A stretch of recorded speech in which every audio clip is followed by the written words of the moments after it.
بالله من الشيطان الرجيم. بسم الله الرحمن الرحيم. الحمد لله رب العالمين، صلى الله على سيدنا محمد وآله وصحبه أجمعين. اللهم رب اشرح لي صدري ويسر لي أمري واحلل عقدة من لساني يفقه قولي.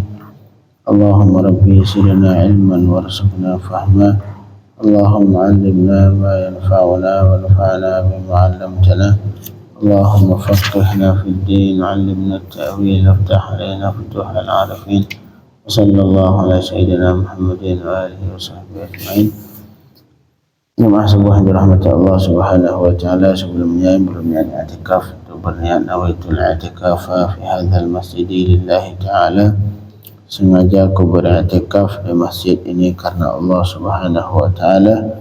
Kemudian kita lanjutkan pembacaan tafsir Jalalain. Sudah di akhir surah Ali Imran,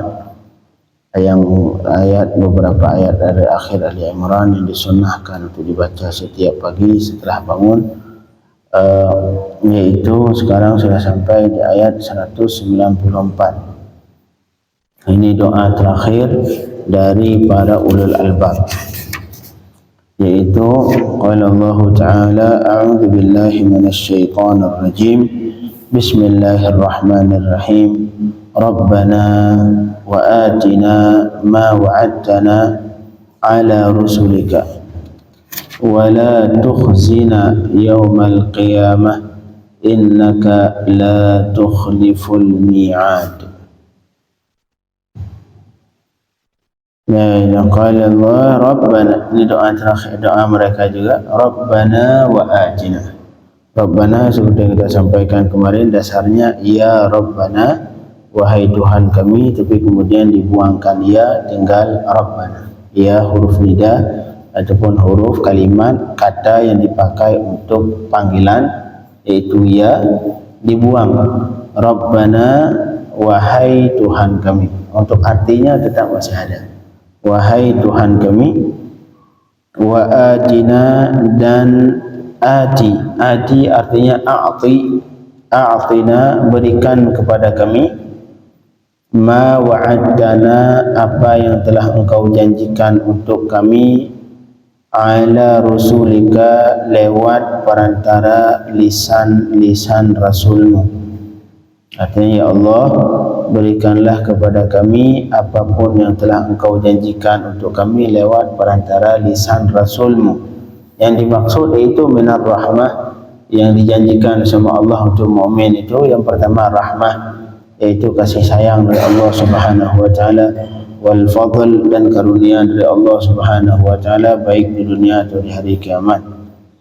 Kemudian di sini ada satu iskal, pertanyaan. Wa su'aluhum dzalik, padahal mereka itu ulul albab, mereka meminta supaya Allah menunaikan janjinya kepada mereka. Nah, apakah di sini seolah-olah mereka enggak yakin ke Allah, bahwa Allah tidak pernah mengingkari janji? Itu sudah pasti bahwa Allah tidak pernah mengingkari janji, itu iya.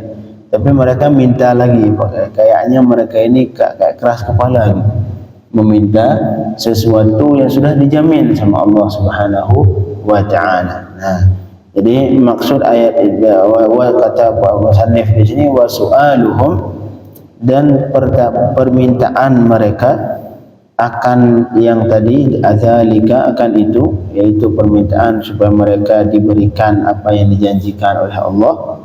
Wa in kana wa'duhu la yakhlaf, walaupun sebenarnya mereka meyakini bahwa janji Allah tidak pernah mengingkari. Allah ketika berjanji tidak pernah teringkar, pasti dilakukan. Terus ngapain mereka minta?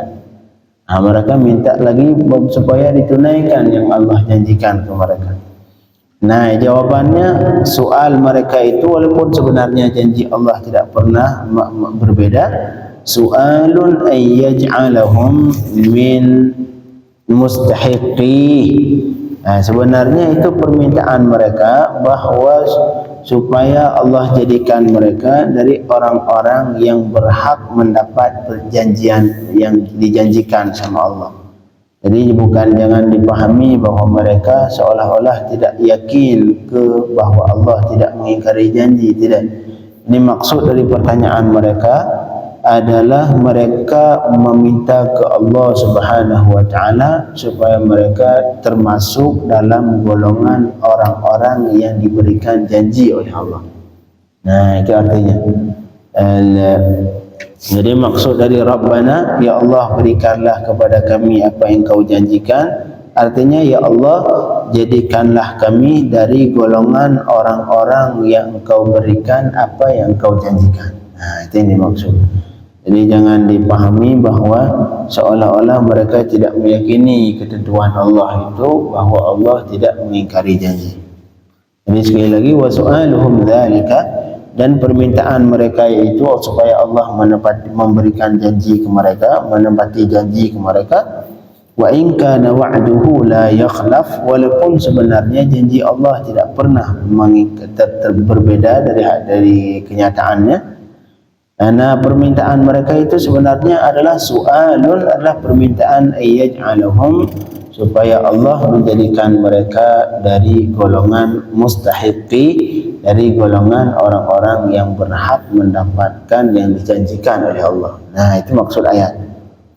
Alasannya kenapa mereka meminta supaya termasuk dalam golongan orang-orang yang berhak mendapatkan janji Allah itu, li'annahum lam yatayaqqanu istihqaqahum lahu, karena mereka belum bisa meyakini berhaknya mereka untuk itu.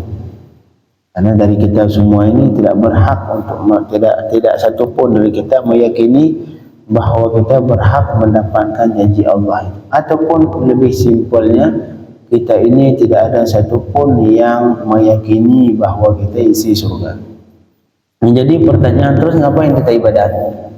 Nah, ini salah satu talbis ataupun tipuan iblis untuk menjauhkan manusia dari berdoa kepada Allah, dari beribadat ke Allah, dengan cara dia membisikkan di telinga kita bahawa manusia itu semuanya sudah ditakdir sama Allah, semuanya sudah ada qada dan qadar dari Allah, ada yang isi neraka, ada yang isi surga.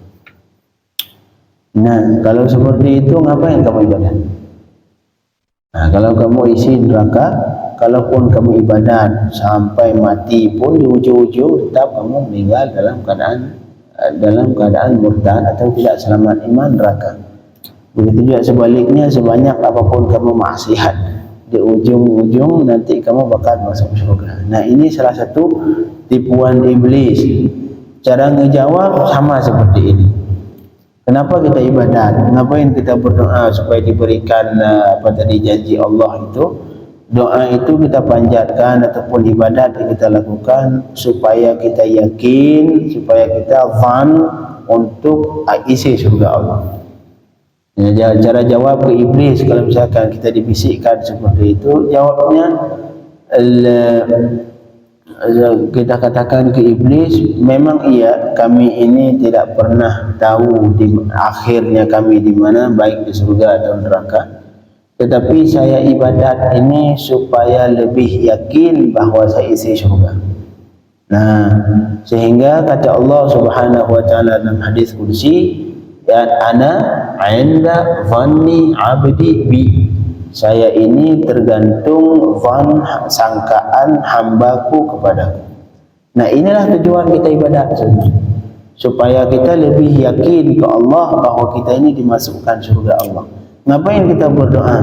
Walaupun kita enggak tahu hakikat kita nanti bakal ke mana, supaya kita yakin bahawa kita tergolong dalam golongan yang kita inginkan. Jadi semakin banyak kita berdoa, kita semakin yakin. Semakin banyak kita beribadah, kita semakin yakin bahawa kita ini adalah orang yang saleh, orang yang layak untuk masuk surga Allah Subhanahu wa taala. Sehingga saat itu semakin hari semakin besar sangkaan kita ke Allah, zan kepada Allah bahawa kita ini adalah penghuni surga. Nanti di ujungnya Allah pasti ana 'inda dhanni 'abdi bi, saya ini sesuai dengan yang disangkakan oleh hambaku kepadaku. Jadi hakikatnya kita beribadat ini walaupun kita tidak mengetahui akhir dari kehidupan kita nanti bakal bagaimana, isi surga isi neraka, tapi kita ibadat untuk menguatkan sangkaan baik kita kepada Allah Subhanahu wa taala. Dan semakin kuat sangkaan kita kepada Allah, maka Allah pasti seperti itu. Nah, ini cara salah satu jawaban untuk iblis ketika ia menipu kita untuk tidak beribadat kepada Allah, untuk tidak berdoa. Salah satu cara iblis supaya kita jauh dari Allah seperti itu. Ngapain kamu berdoa?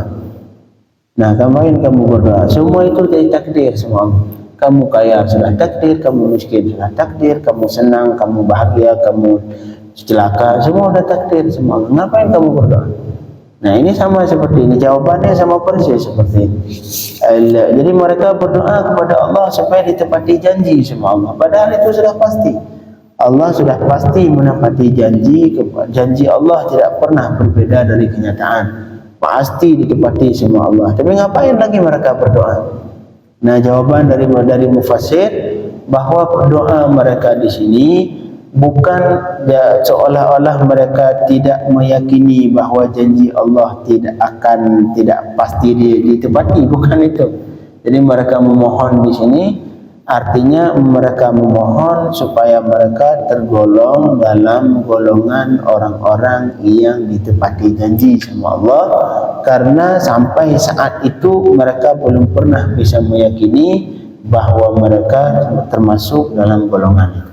Nah, itu jawaban dari mufassir tentang ayat ini. Li'annahum, karena mereka belum meyakini istihqaqahum, berhaknya mereka untuk itu. Nah, kemudian pertanyaan yang berikutnya, Allah di ayat ini ngulang-ulang Rabbana innana, kemudian ayat berikutnya Rabbana Rabbana innana sami'na Rabbana wa atina. Ini diulang-ulang Rabbana ngapain? Apa manggil berapa kali? Manggil lagi. Apa Allah enggak dengar?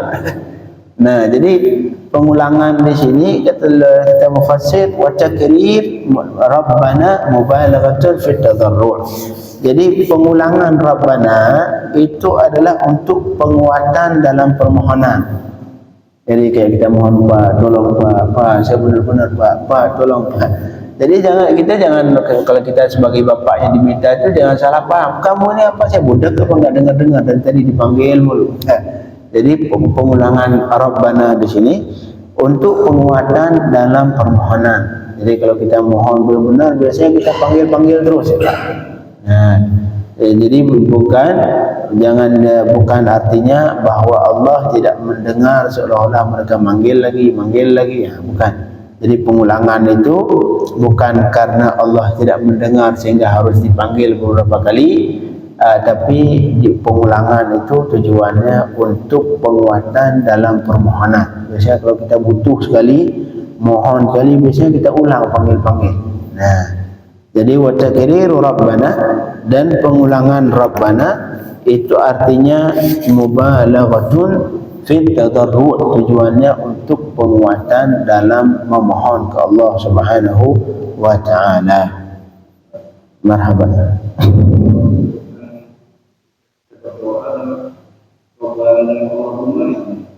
Sama saja. Ya Rabbana ya Allah. Rabbana ya Allah juga. Allahumma ya Allah. Memang kadang-kadang pakai Allahumma, kadang-kadang Rabbana. Kalau bisa digabung Allahumma Rabbana. Nah, itu sudah sempurna itu. Allahumma Rabbana. La ilaha illallah. Malahan ini masalah doa tadi yang kita sampaikan. La ilaha illallah.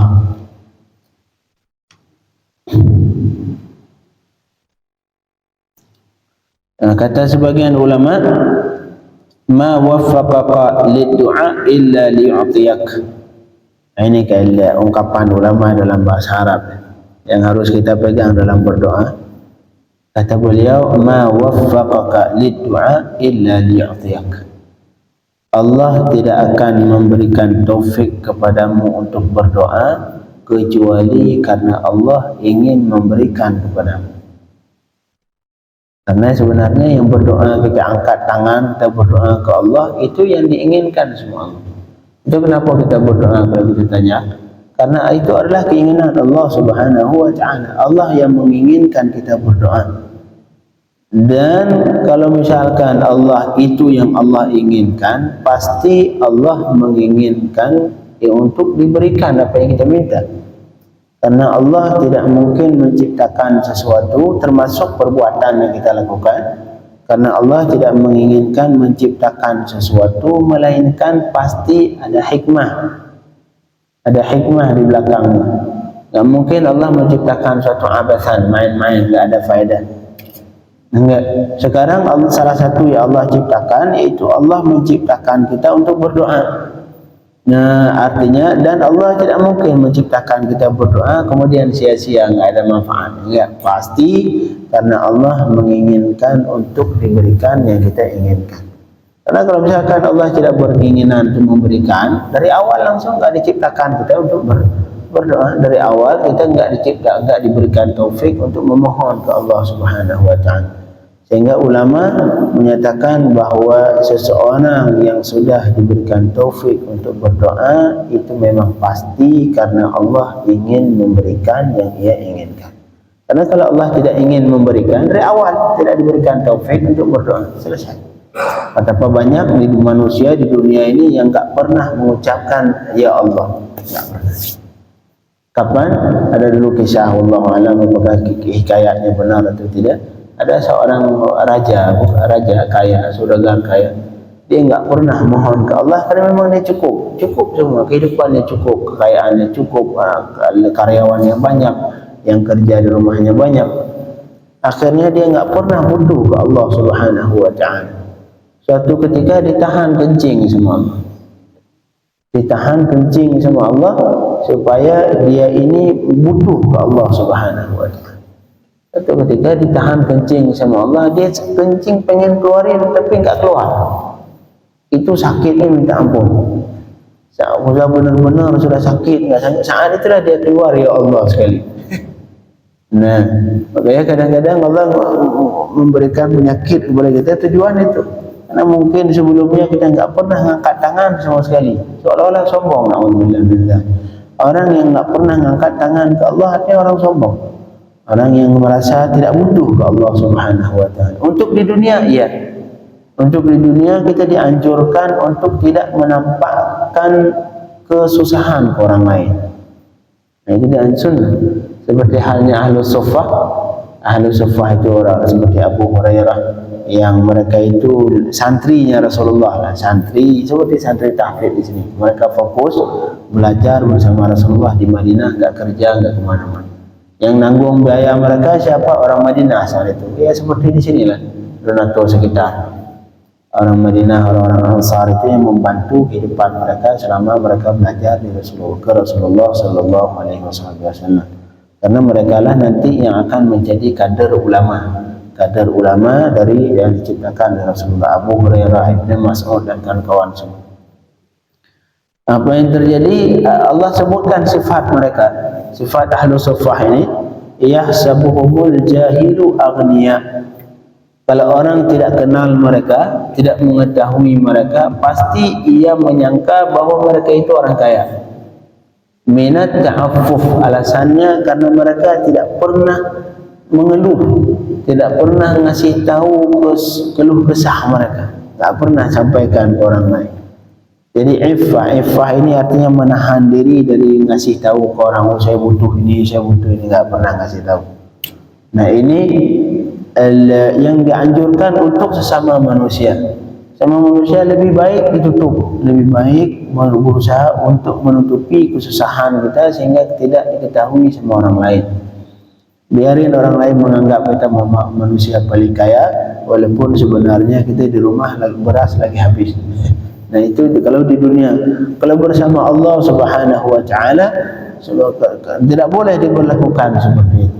Sama Allah harus diperbanyak berdoa, karena hakikat berdoa kepada Allah Subhanahu wa taala bukan ingin menyampaikan hajat kita, enggak. Allah lebih tahu hajat kita dibanding kita. Allah lebih tahu apa yang kita inginkan, apa yang kita butuhkan.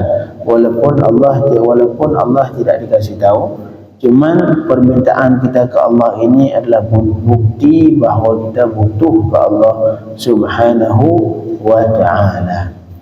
Nah, dia kata beliau, ma waffaqaka lid-du'a illa liyu'tiyak.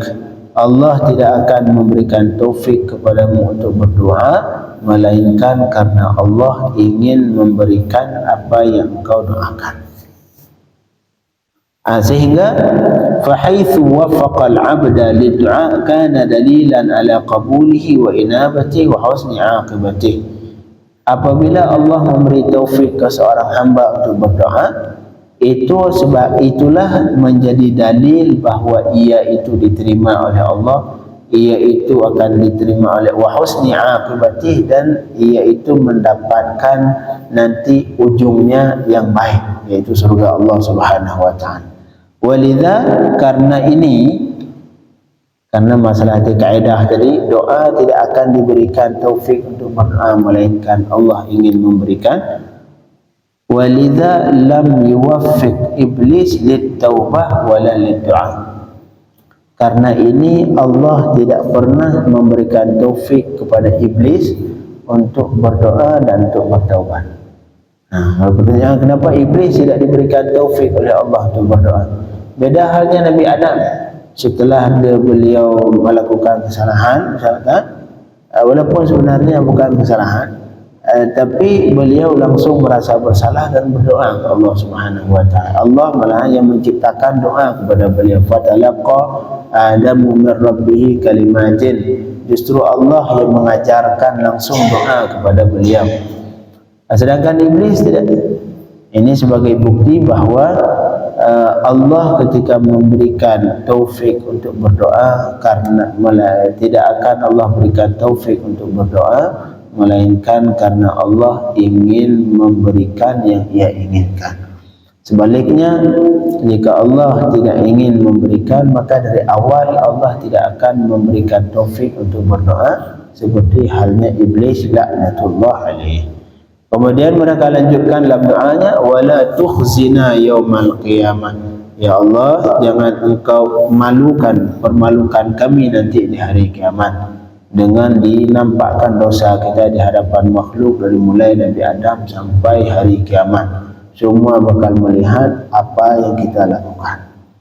Ya, kita berdoa di dunia bisa kita tutupi kesalahan kita, tapi nanti di hari kiamat tidak akan bisa kita tutupi kecuali jika Allah ingin menutupi. Maka salah satu doa yang harus kita panjatkan, wala tukhzina yaumal qiyamah. Ya Allah, jangan engkau permalukan kami nanti di hari kiamat dengan engkau nampakkan seluruh dosa kami di hadapan makhluk semuanya. Innaka la tukhliful mi'ad. Sesungguh engkau ya Allah la tukhliful mi'ad, tidak pernah engkau mengingkari janjimu. La ilaha illallah. Yang bisa kita lanjutkan insyaAllah. Allahumma faqihna fid din wa 'allimna at-ta'wil waftah 'alaina futuhal 'arifin. Wa sallallahu ala sayyidina Muhammadin wa alihi wa sahbihi wa sallam. Walhamdulillahi rabbil alamin.